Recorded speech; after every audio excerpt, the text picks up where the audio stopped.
Shades of Benga Online presents highlights from the story of Kenya's popular music in the 70-year period between the end of the Second World War and 2016.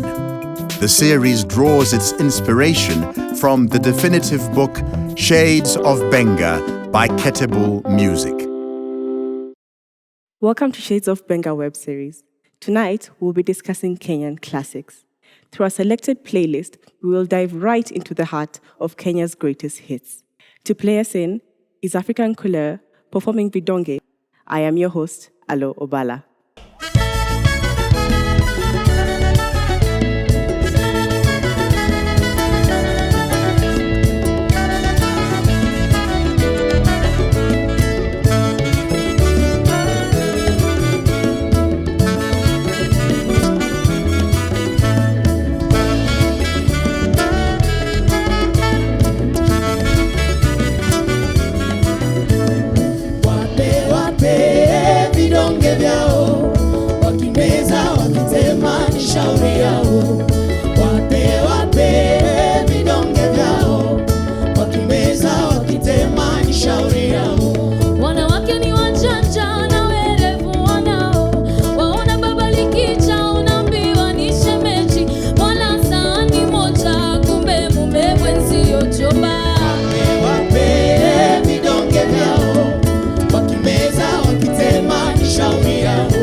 Mtufanye hatuwezeki, mtasita zenu kamba, hairi kwenu ni kazi. Mimi mwana wa mchomba, yeye mwana wa shangazi.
Joining us on the panel today is Thabo Susa.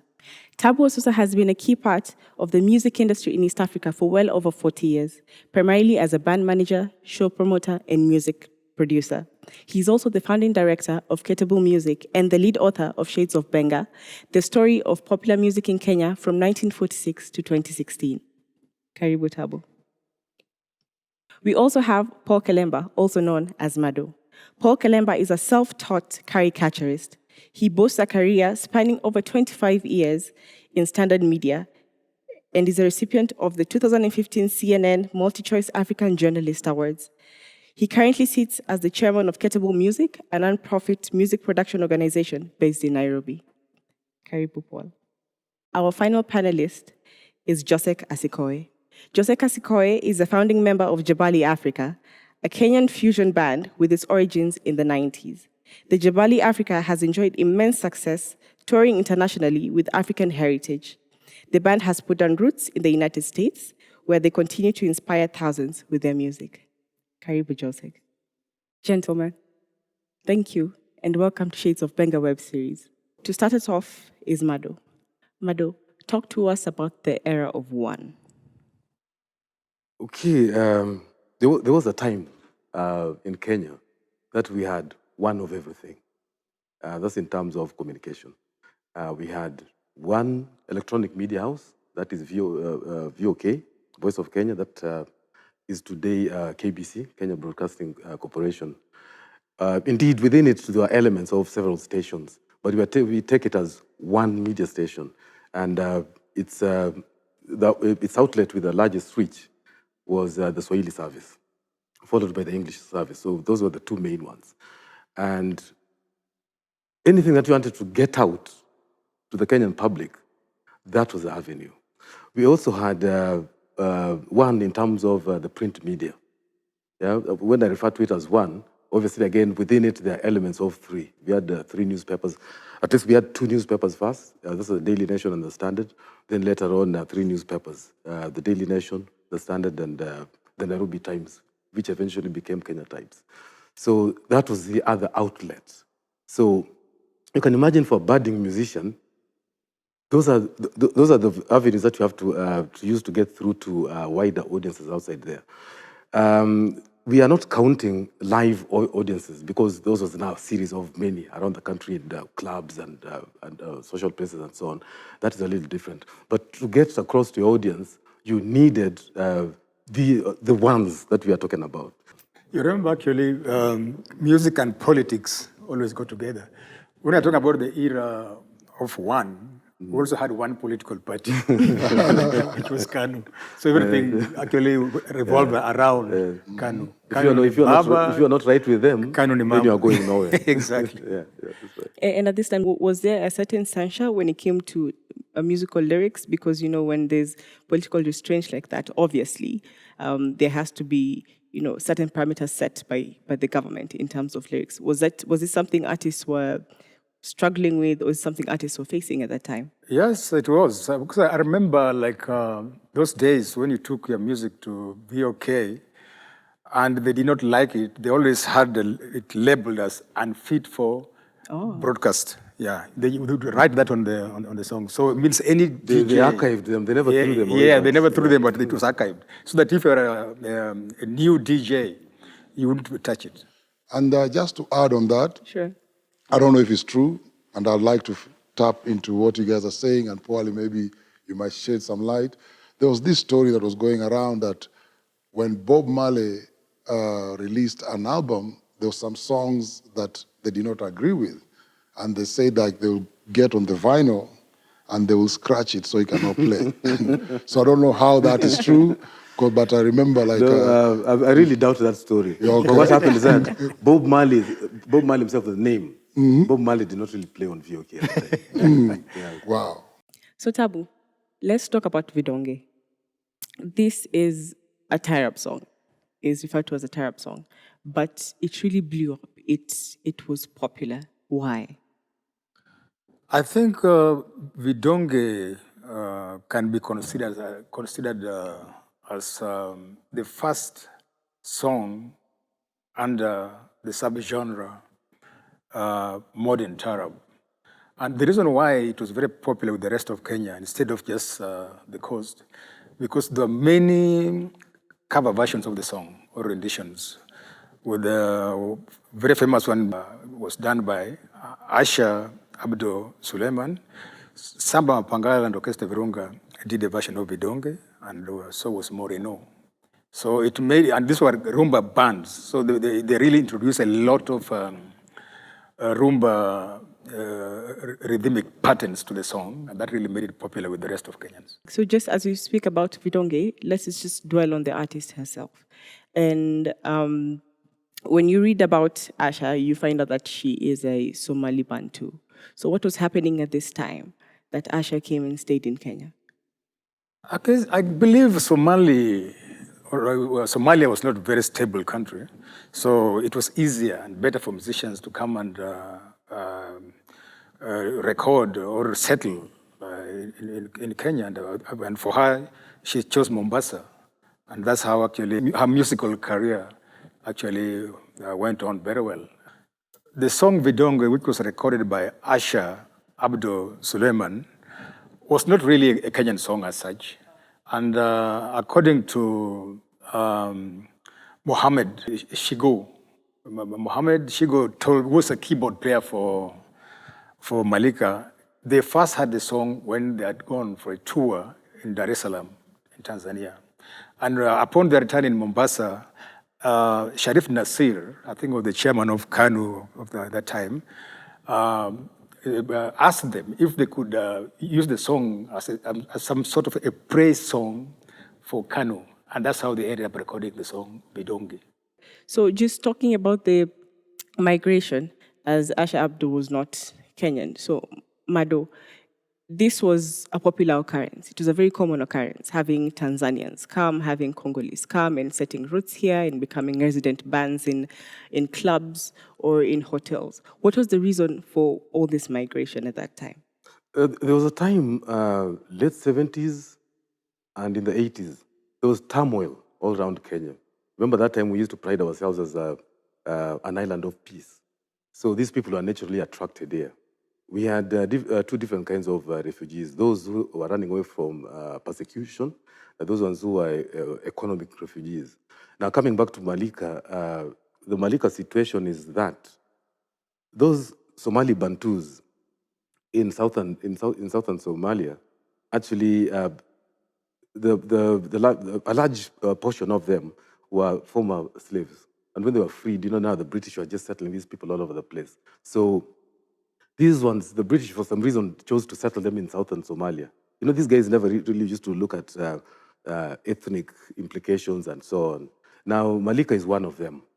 So allow me just to quickly say that when Samba Mapangala, who's a great friend of Tabu, I think Tabu managed him in Virunga, when Samba redid the song, it was fast-paced because he had introduced in, those Congolese fiesta kind of elements, and it was fast-paced and actually sweet, lead guitar and all these things. It pissed off Malika. One, because it was more danceable. If you listen to Malika's version, original, it is slower. And Samba is fast, chop, very sweet and danceable. Number two, to piss her off is that this is my song and you never spoke to me. Never mind the Tanzanian roots.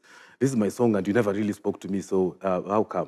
But as she was trying to harass the guy, I don't know how the story ended, she applied for refugee status in the United States. And as usual, you go to the UNHCR and you just don't go back home if you're living in Isili or South Sea or whatever and wait for your application to be approved. No. You have to go to a refugee camp. So I think she spent about 6 months in Dadaab before now being approved, and today she's in Michigan. Going back to the song Vidonge, as I said that Mohammed Adio Shigo told me that it was Sharif Nasir who actually asked them or requested them to record that song. And it was the same case with Virunga. That time I was managing the band. I believe without Sharif Nasir, probably Vidonge wouldn't have been recorded and it wouldn't have been that popular. Yeah. Just to add on that Vidonge thing, I remember when Malika came to perform at the National Theatre, and the setup was like 3 musicians, There was a keyboard player, and one was playing the traditional Turkish drum, you know? So that was just going, that was just playing the beat, pitiki, pitiki, pitiki, pitiki, and the keyboard, wee. So when you talk about the elements of rumba, I like that term. They brought in the elements of rumba and made it danceable. So, and when you look at the Vidonge song, I think it was the first crossover Tarab song into the mainstream. We'll now cross over to our conversation about Kothbiro by Ayub Ogada.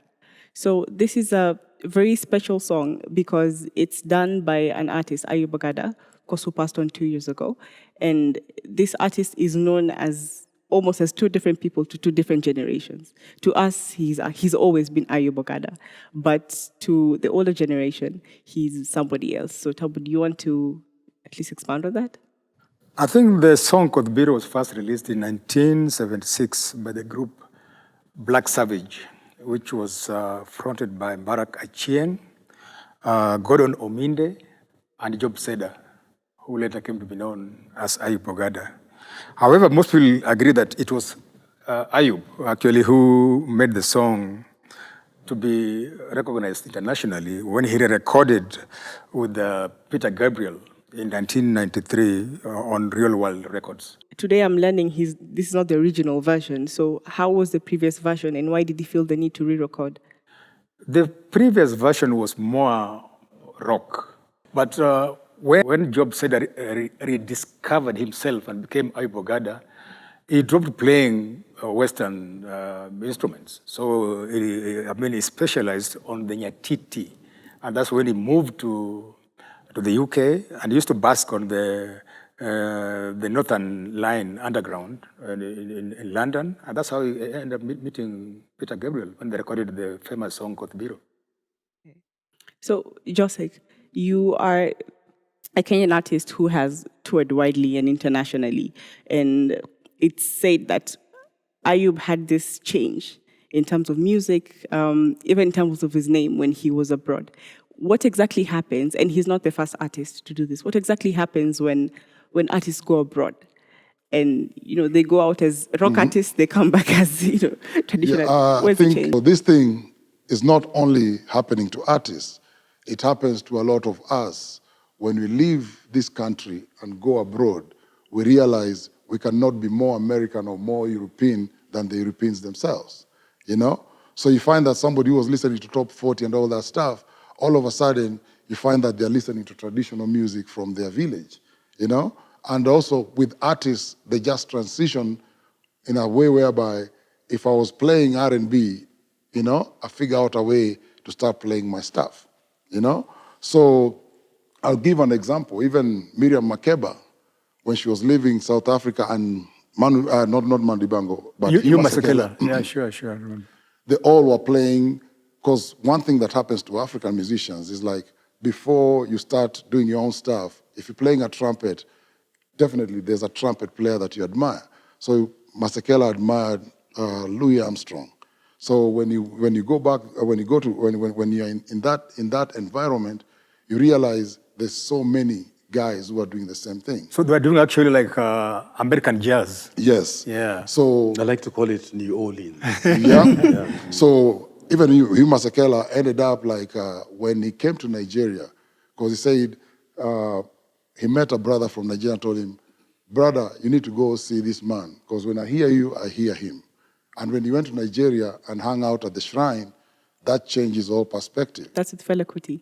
Yeah. Masekela and Fela Kuti were very good friends. Because Fela is a very good example of that. Yeah. I mean, so changed his name from Ransom Kuti to Fela Kuti. Yes. That's how the more African Ashiko came up. Yes, even Ashiko Lola, Yes. Even Fela, when he was in London, he was playing jazz. Yeah. Yes. When he came back to Nigeria, he realized the closest music that was there, I have some music of Fela that is playing high life.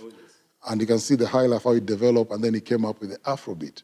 And then the Afrobeat was from the influences of, watching James Brown, and you can see those elements in the music. Which he fused with the Juju music, Yes. the traditional Nigerian So what it tells sounds. you, there's that hunger of you going back to where you came from and appreciating you know, where you came from, but sometimes it's baptism by fire, because when you're in that environment and you come in with your rock, you realize you can't play rock better than them. So what do? When you go back to yourself, you realize, oh, they're seeing something different.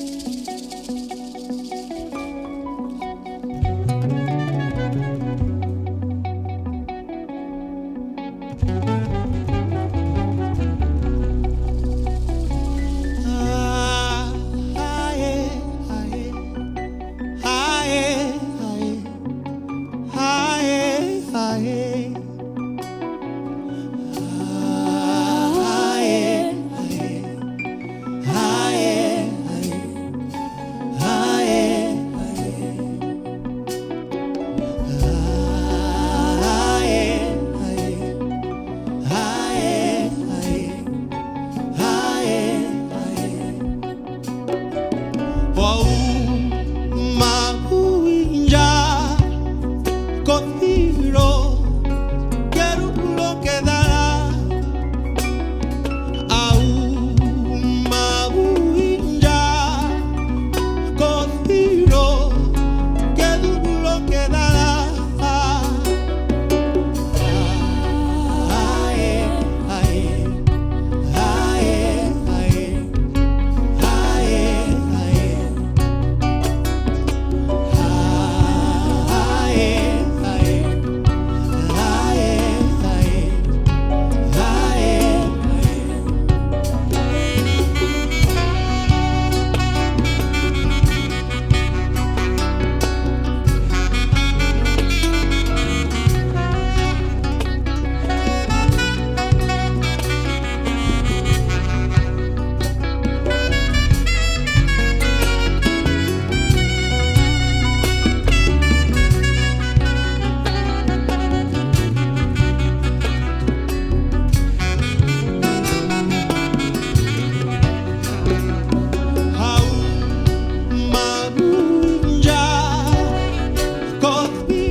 The song they just played was Kothbiro, performed by African Couleur, originally by Ayubo Gada. Our guest panelist needs no introduction. He's a seasoned and much celebrated musician, famously known for his role in The Mushrooms. The Mushrooms is one of Kenya's most successful bands in a well-rounded sense. The band's biggest hit record in the 1980 earned the group silver, gold, and platinum status in discs for sales exceeding 20,000. The Mushrooms has recorded signature tunes for the BBC Radio UK, KBC Radio Kenya, and has produced jingles for many Kenyan corporates. They have also helped launch and relaunch recording careers for other local artists. John Katana, karibu sana. Asante sana. And as we continue the conversation, John, could you just take us through the origins of the song Jambo Bwana? First of all, thank you so much for having me on the show. The song Jambo Bwana, the composition was done way back in 1980 by the founder of our band, my elder brother, Teddy Kalanda Harrison. We were still based in Mombasa, the coast of Kenya. we were performing. We used to perform at the, in the tourist hotel circuit.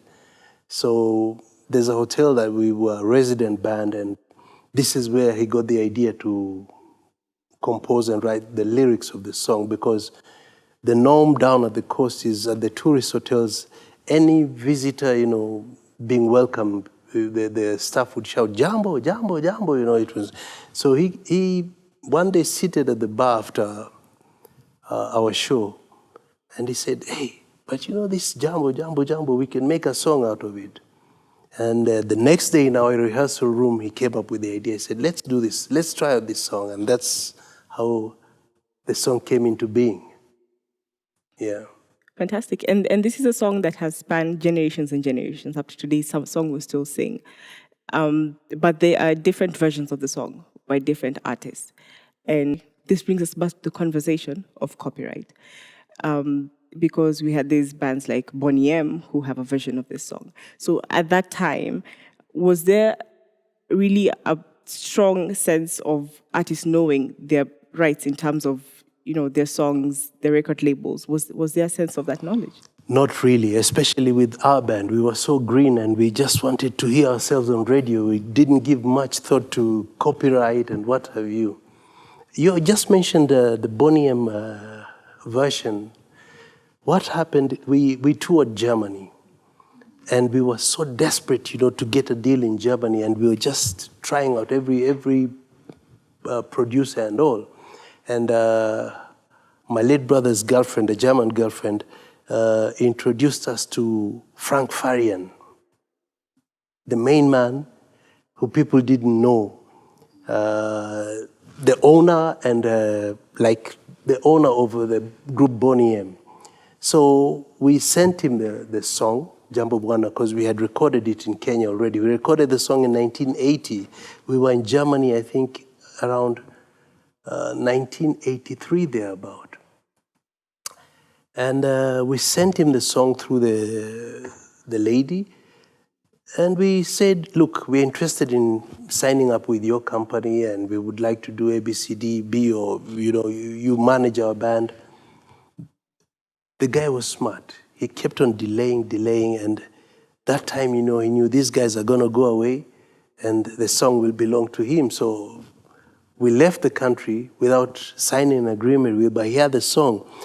And about 1 year after we came back to Kenya, my brother's girlfriend sent him this song by Bonnie M, Jambo Bwana.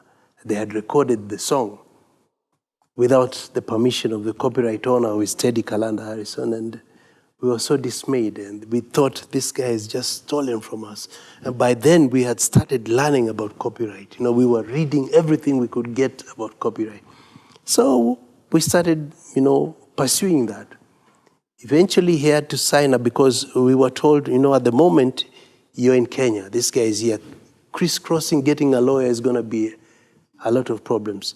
You better join some of the big CMOs, the collective management organizations. So I joined the PRS of London, and I registered all my songs, or the songs band that I had composed with PRS in London.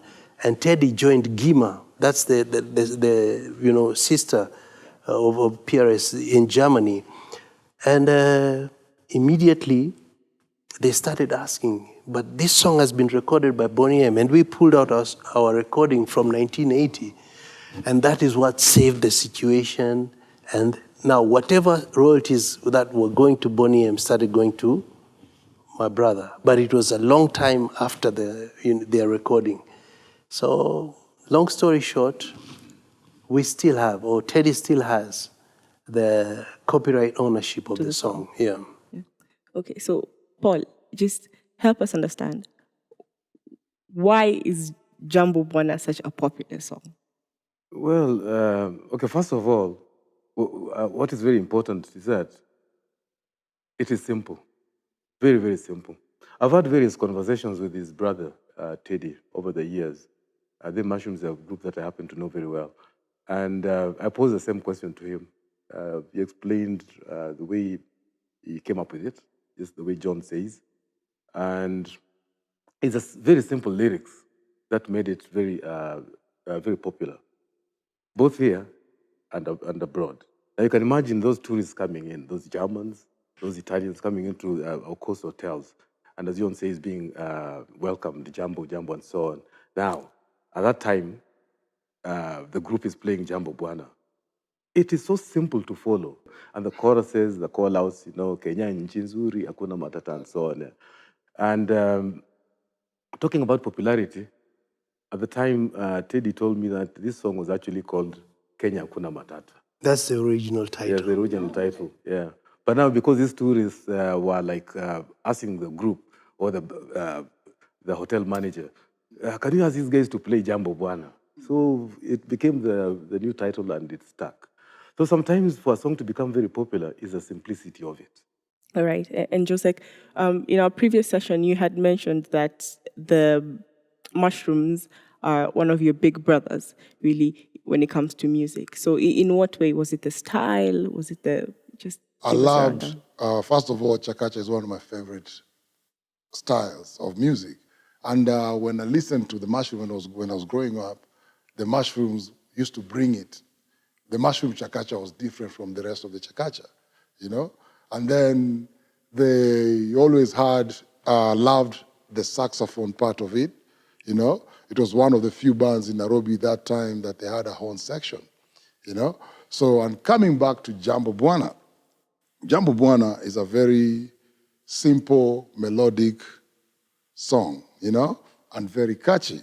So talking about Jambo Bwana, it's not only Bonnie M that covered it, and also touring the US, everywhere I've gone, I'll tell you that, my elder brother John, everywhere I've gone to play a show, and the kids know, like these guys know that I'm coming from Kenya, everybody tells you, there's a song you need to play. You finish a concert, they tell you, there's a song I want you guys to play, Jambo Bwana, and then say like, it's a project that we did in school, So, and they start like, oh, well, how does the song go? I always know the Hakuna Matata song. That's how they call it. Yeah. Especially after Lion King came out. Personally, I feel like credit should be given to the original composers of this song. Even popularizing the term Hakuna Matata, all that came from Jambo Bwana. It's a story that needs to be told. And I think also it's a situation that needs to be fixed in terms of like, I hope like the mushrooms are benefiting from all that situation. Our brothers need to be compensated, and compensation, I'm not talking about even monetary. I'm talking about recognition that it's their song, So that's one thing that we have to fight and make sure that happens. And we have to fight it by having forums like these ones and trying just to spread the word, that this song belongs to these guys. Because right now, even our brother Teddy is having his challenges health-wise, but the musician's pension is the works that they did way back, So I remember there was a petition that was going around that when Disney came up with this, they copyrighted Hakuna Matata. And when this petition was going around, I remember there was a time after a show, I was vibing with Ziggy Marley. And we started talking about all these things. Ziggy Marley he's a very conscious artist, and Africa is special to him. And all these, even these things that happen in Kenya, he always pays attention to that. And I think that petition finally got to him too. And he was asking me, how will this, they say, that's not an English word. Why would it's a Swahili word. Why would they, patent it? So, Ziggy, if you're listening, just Angelique Joe, if you're listening or if you're watching, these are the brothers that own the song. I think it's evident to us all after this whole discussion that it does not matter how good you are. The base factor is how different you are. To play us out is Jambo Bwana, performed by African Couleur, originally by The Mushrooms. I have been your host, Alo Obala. Jambo Bwana, habari gani? Mzuri sana, wageni mwakaribishwa Kenya yetu hakuna matata. Jambo, jambo bwana, habari gani? Nzuri sana. Wageni wakaribishwa. Kenya yetu hakuna matata. Jambo, jambo bwana, habari gani? Nzuri sana. Wageni wakaribishwa. Kenya yetu hakuna matata. Jambo, jambo bwana, habari gani? Nzuri sana. Wageni wakaribishwa. Kenya yetu hakuna matata.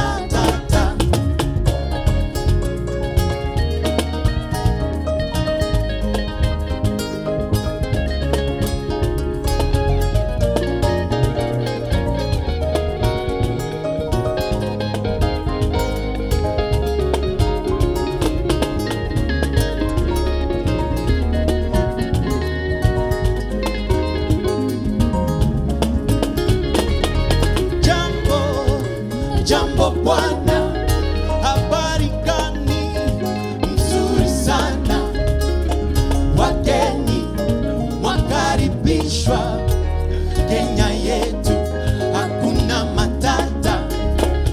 Jambo, jambo bwana, habari gani? Nzuri sana. Wageni wakaribishwa. Kenya yetu hakuna matata. Jambo, jambo bwana, habari gani?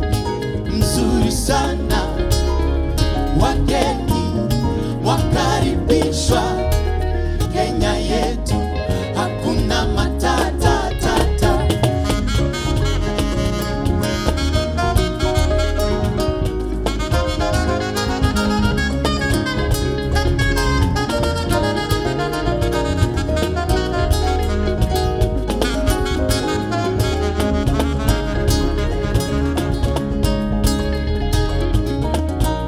Hakuna matata. Hakuna matata. Hakuna matata. Hakuna matata. Hakuna matata. Hakuna matata. Hakuna matata. Kenya nchi yetu. Hakuna matata. Kenya nchi poa. Hakuna matata. Kenya tunapenda. Hakuna matata. Kenya nchi nzuri. Hakuna matata. Hapa mazuri mengi. Hakuna matata. Oh, Kenya nchi yetu. Hakuna matata. Hakuna matata. Hakuna matata. Hakuna matata. Hakuna matata. Hakuna matata. Hakuna matata.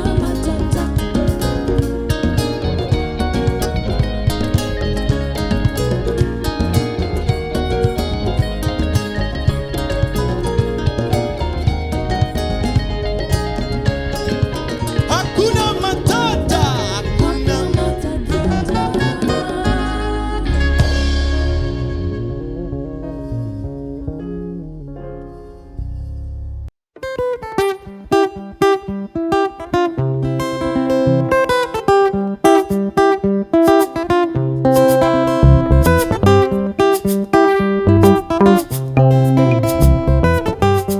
The journey through Shades of Benga continues.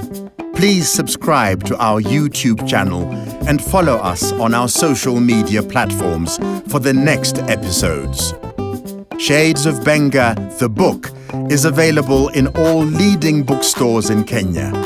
Get your copy for this and other stories in full. Mambo vipi?